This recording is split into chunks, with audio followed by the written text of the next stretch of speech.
I'm here at Mission Hill Family Estate with winemaker John Symes, and we're talking cool climate whites.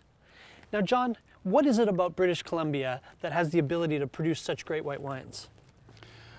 Well, I think it's a combination of the heat that we get in July and August. We get really warm in the vineyards, so we get the sugar development and the flavour development in the berries. But as we move into the fall, the temperatures drop, and so we retain the acidity in the grapes. So we get the heat in the summer to develop the sugar and the flavours, cooler nights in the falls and retain the acidity, and that's what you're looking for in a white grape, is the balance between the two. We get it every year here in BC. So. Now, there are a few who may argue that BC isn't even truly cool climate when you compare it to, say, Champagne or New Zealand. What are your thoughts on that? Yeah, I agree. In fact, one of the things that I say to people is British Columbia is a short, warm climate. Before I came to British Columbia, my winemaking career was in Marlborough, New Zealand.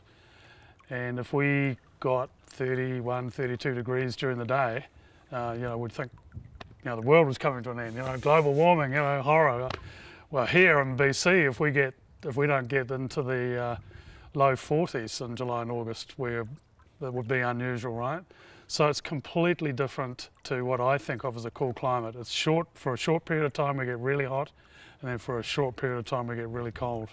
But it's not what I would call a cool climate at all.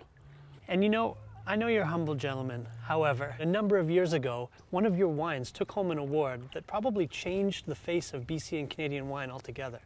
Well, we were very fortunate. We won the trophy for the best Chardonnay in the world in 1994, and I think it was the first really big award that a Canadian wine had won, or a British Columbia wine anyway. It gave the people in the industry a lot of confidence to go and invest and plant more vineyards and buy more barrels. All of a sudden in British Columbia had a wine that was deemed to be a fantastic wine. So yeah, it was a big milestone for us and for the valley. It's got to be exciting, being such a young industry, to be a part of so many firsts. And continuing to strive for more awards, I know you're working on other Chardonnays, and this looks like a brand new one, the Perpetua? Yeah, this is brand new, yeah. We did the first year we did this was 2006. It's all from a vineyard we planted in 1996 in the Sawyers. 3 different clones of Chardonnay right down on the US border, partially barrel fermented, and we should have a taste. Give this one a try. Beautiful color. Yeah. Fabulous Granny Smith apple with a little bit of hot buttered toast there.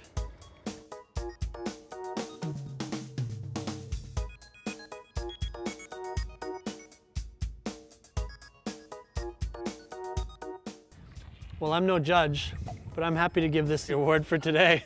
Cheers, John. Cheers. Great job. Thank you.